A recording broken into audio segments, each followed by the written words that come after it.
Bill, the Gates Foundation is zeroing in on inequality as the greatest obstacle to creating a decent life for people in the world's poorest countries. Why inequality? Well, we take a lot for granted in the United States and other wealthy countries. The fact that we have enough to eat, the fact that children overwhelmingly survive and their nutrition is such that they're able to be educated and live a full life. Those things are not yet universal. In fact, over 5 million children a year die, and that shouldn't happen. We've made progress. It used to be 10 million a year would die, but the things that we think every human should have are not yet available. So inequality is of a more dramatic and stark form when we look globally. Now, you're optimistic in part because of the amount of progress that's already been made, right? That's absolutely right. Because of new vaccines that have been financed so that they can go to all the world's children, these death rates have come down quite dramatically. And living conditions have improved. Absolutely. They're not at the level of the U.S. and other rich countries, but 50 years ago, there were poor countries and rich countries. Today, most of the people on Earth live in middle-income countries. So Mexico, China, Brazil, these countries, you do get enough to eat, and you do have a reasonable education system, and the girls get a chance to go to high school. There still are parts of the low middle-income countries and some poor countries where anybody who visits will see such stark deprivation that they feel just from a human moral point of view that the slight amounts we spend to help with that, that we ought to maintain or increase that generosity. Why are gender and geography the two factors most responsible for the inequality that we're talking about, that you've observed and gathered data on? Well, the numbers tell that story. If you're born in Finland, you're a 50th as likely to die as a child than if you're born in Niger or a lot of sub-Saharan African countries.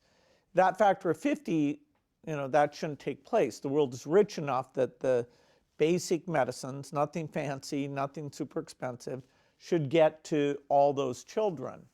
Likewise, in a lot of countries, girls are still not getting nearly the education or the opportunities that men are. And it's known that when you do that right, it really uplifts everyone. And so it'd be country first. You'd hope to be born in a country that's reasonably well off. And second, you're going to have more opportunity still if you're a boy. You're absolutely right. The world is more than rich enough to narrow, at the very least, the gap in living conditions, mortality rates, infant mortality rates between the world's wealthiest countries and the world's poorest countries. What would you say, Bill, is the single greatest obstacle to progress on that front? Well, if the people whose children were dying or had malnutrition were in your neighborhood, then you would immediately, organize a group and step up and, make sure the problem is eliminated. So the challenge is that people don't get an opportunity to go to these countries and see that deprivation.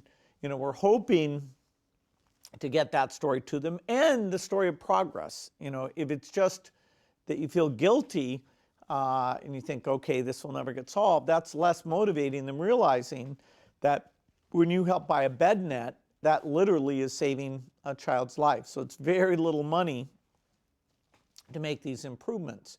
In general, the kind of foreign aid that enables this is less than 1% of government spending in any country. And even as people are turning a little bit inward, we're hoping to remind them that the moral cause and the benefits of stopping pandemics before they get out of control, the benefits of helping these countries is well worth that less than 1%. Let's talk about that for a moment. The economic and political conditions that you need to fight inequality are deteriorating.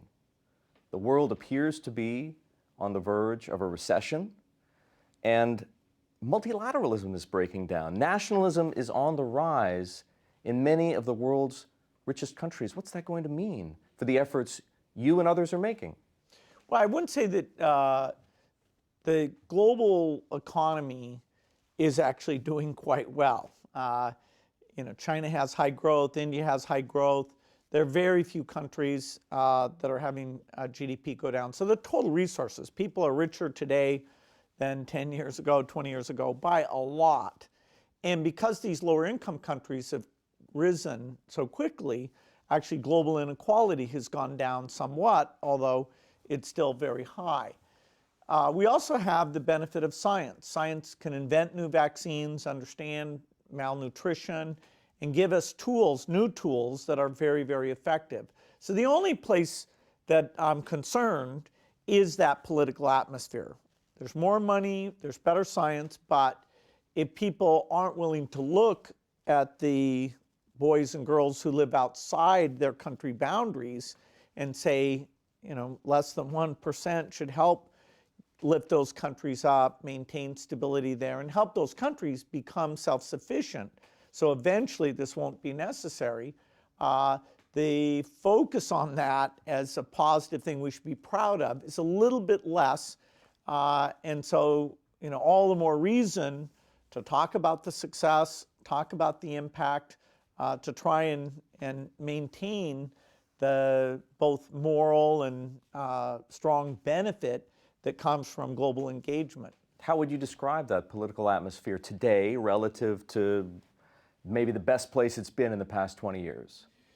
Well, the period that the United States raised its help to poor countries the most was under President Bush. He saw that the AIDS crisis needed an emergency response. On a bipartisan basis, a substantial increase in resources went to that. And that's been amazing. It's saving tens of millions of lives, and that's continued.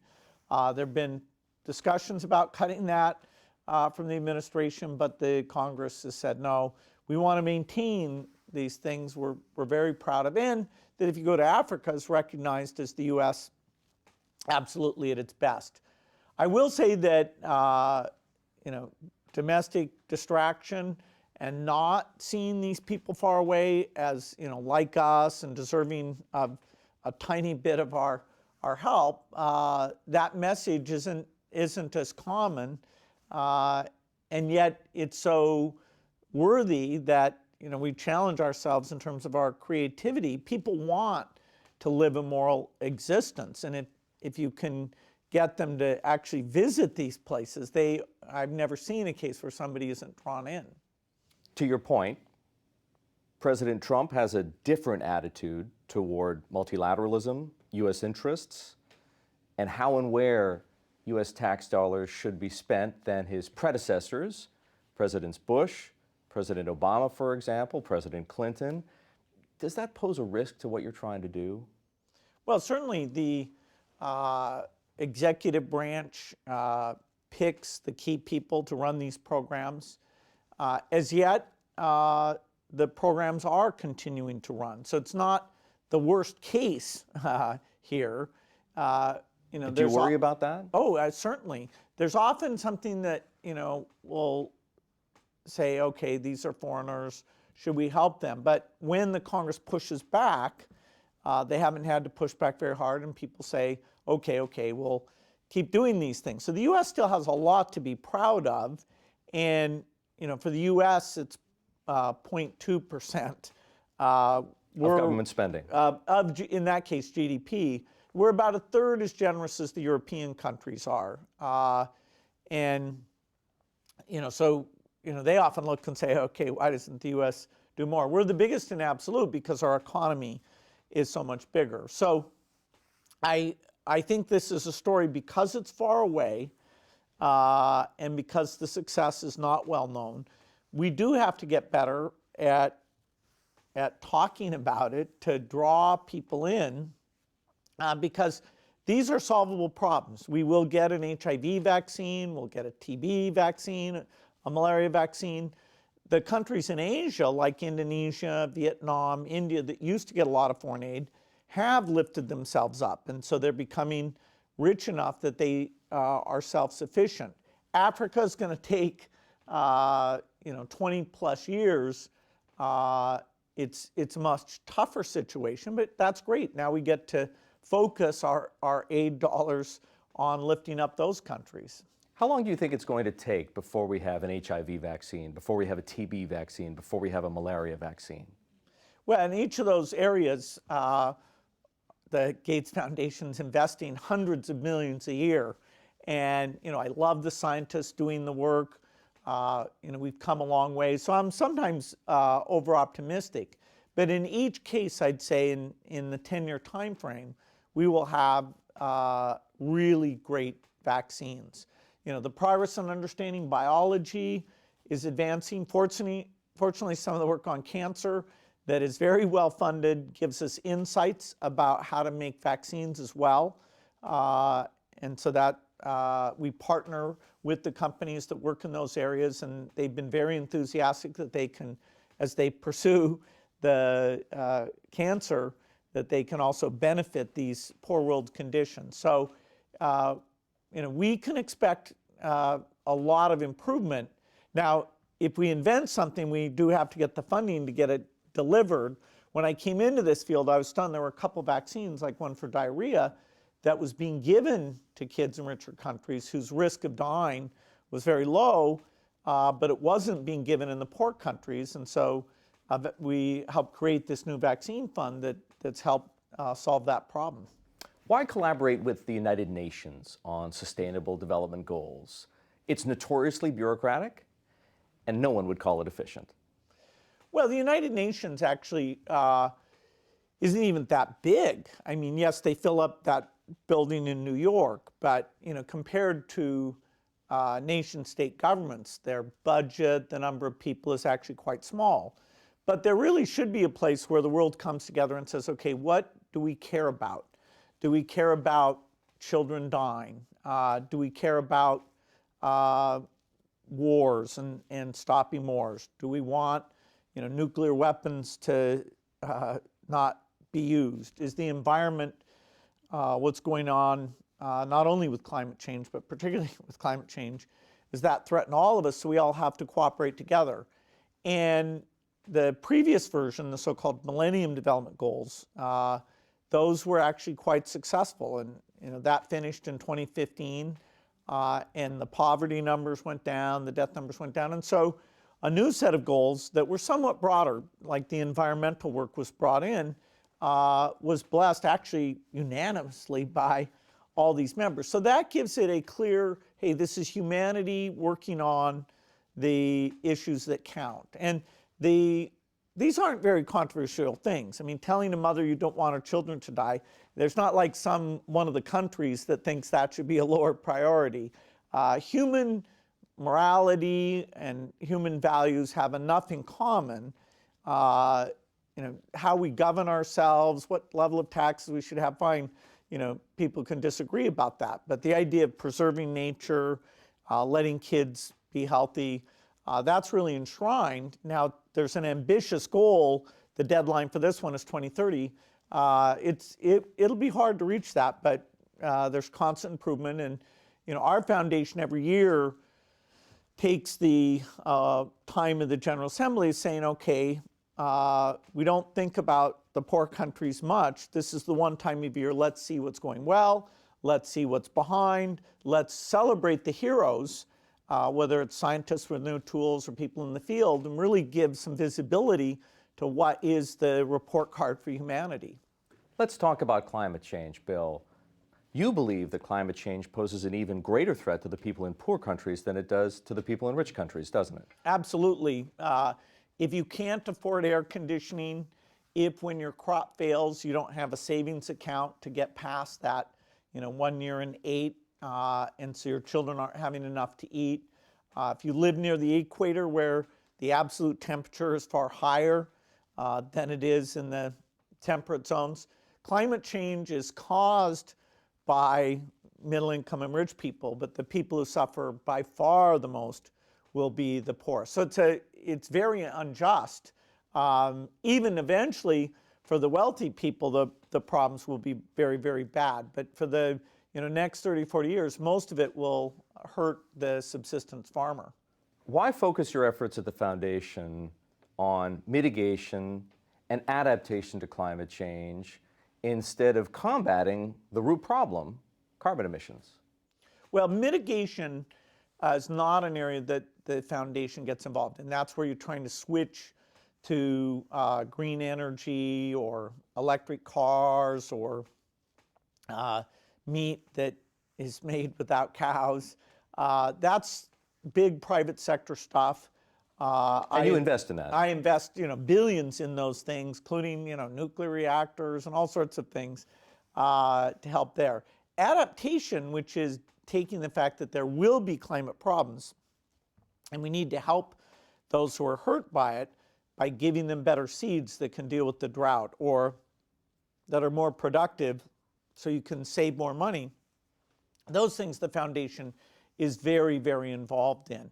And most people think about this mitigation of reducing emissions, the idea of how you minimize the damage, which they call adaptation, that gets very little attention. And that's why I and a few others, Ban Ki-moon and a really great group of people, created a commission about this adaptation issue that later this year, that it'll make it more clear that there's work to be done there. Do you think climate change is stoppable or maybe even reversible at some point? Well, we're not going to have a year where the world is cooler than it is today. The temperature, average global temperature, is going to go up a lot. And in the next 50 years, it won't go down. Now, deciding how much it goes up, does it go up by 2 degrees or 3 degrees or 4 degrees, that's in our hands.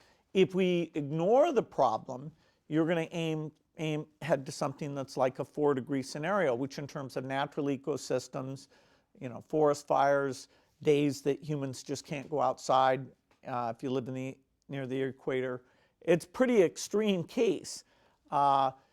Knowing how seriously people are going to take it and what type of innovations will come along will determine where in that 2 to 4 degree range we are by the end of the century. And I certainly hope we don't run the experiment of being higher than 2 degrees, but it will take a lot of commitment and a bit of luck on the innovative breakthroughs to be able to get there. There are a number of different ways of fighting climate change. Renewable energy is clearly one of them. Do you think governments should subsidize renewable energy or should take-up be dictated by market forces alone? Well, the cost of wind and solar has come down dramatically, and some of that subsidization has helped drive that volume, which drives the learning curve, and the prices come down. Now they're not going to come down much more. So the tax benefits there should be shifted into things that are more limiting, like energy storage, offshore wind, which still has a huge premium price, lots of places that we need the market to get going. The progress in solar and wind is very helpful, but the sun doesn't shine 24 hours a day.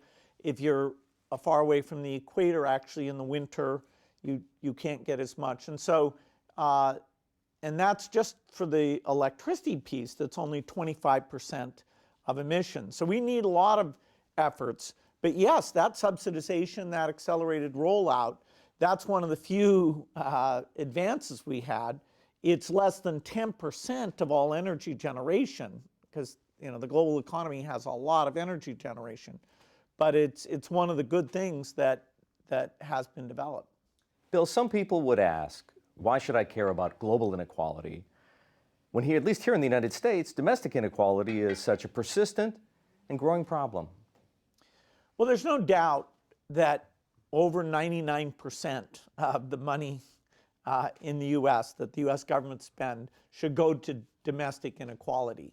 Now we should be smart about how we spend that to improve schools, to perhaps improve income tax credit, huge number of things we should be debating to use that money well.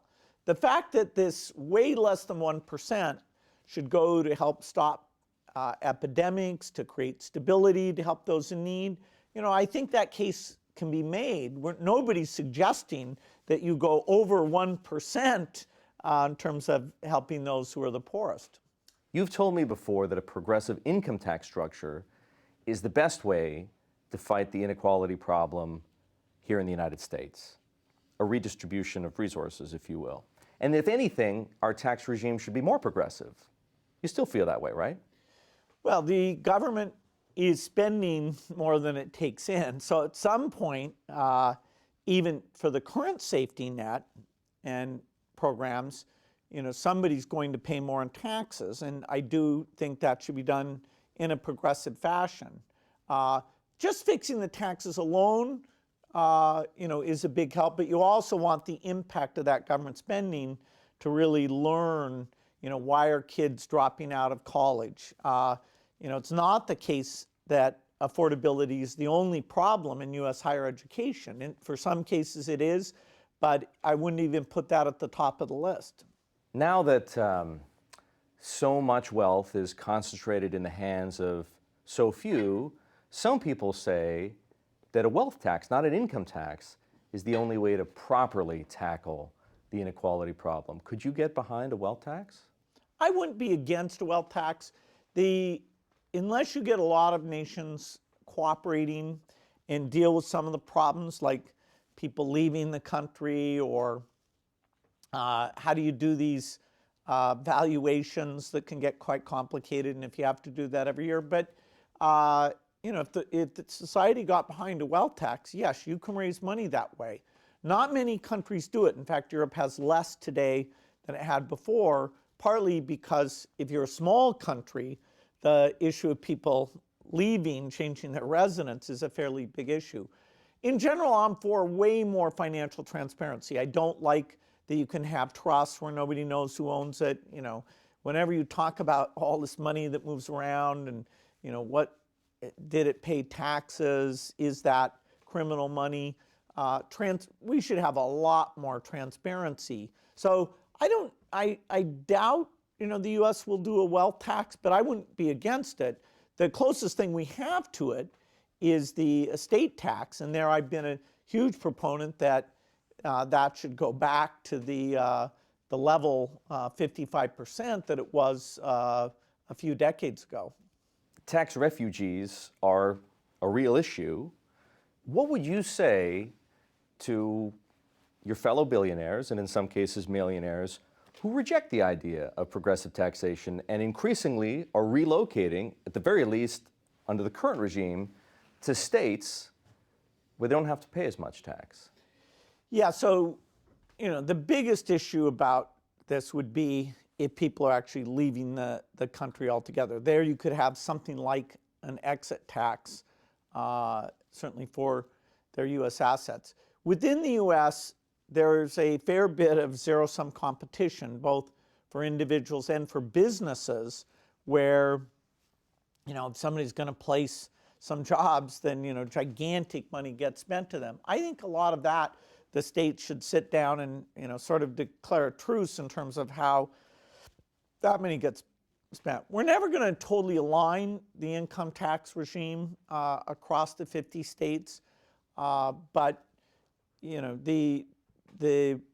if they would move towards the middle in some way, that would be helpful. There are jurisdictions that are getting to a point where it really does become that they're not helping themselves by raising the rate. We're talking about places like perhaps New Jersey or Connecticut, the ones where most people seem to be fleeing. Yeah, I don't keep track of who's got the very highest rate now.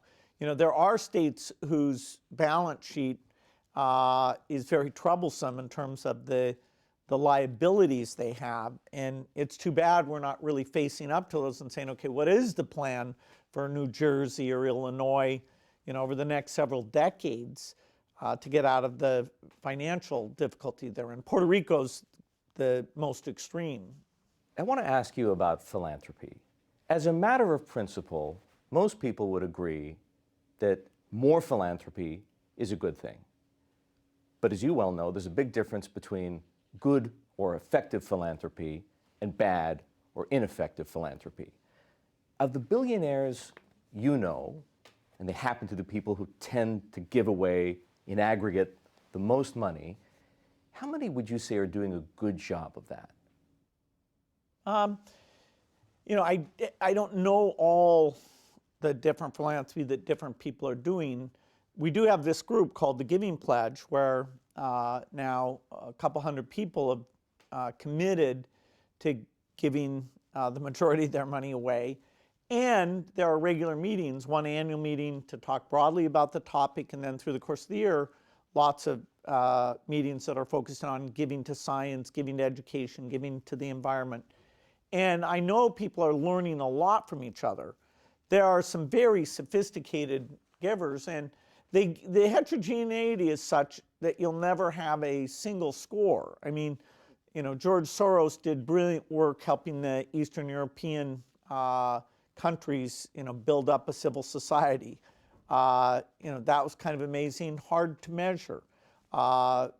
People like Rich Kinder and his wife are giving in Houston and, creating these parks, and it's, fantastic. There are, I'd say in the Giving Pledge, there are at least 30 philanthropists that I've learned a lot from, starting with people like Eli Broad, who've been at it for many decades, Michael Bloomberg, who's incredible in what he does. I hate if I mention names now, I'm leaving various people out. But I've learned from these people, and that's partly why I look forward to that event. So the big givers should be very careful. They should put the same care into it that they put into creating the wealth. No one would accuse you and Melinda of not giving away enough money. But one of the reasons you've been able to be so generous is by investing well. And I wonder, at this stage of the game, are you and Melinda and your investment chief, Michael Larson, as focused as you have been on generating returns so that the foundation has more money to give away? And for that matter, your private investments, or is now a time to think more about capital preservation? Well, I'm bullish on the U.S. businesses and global businesses. So we're not in some defensive posture where we're mostly in cash or anything like that.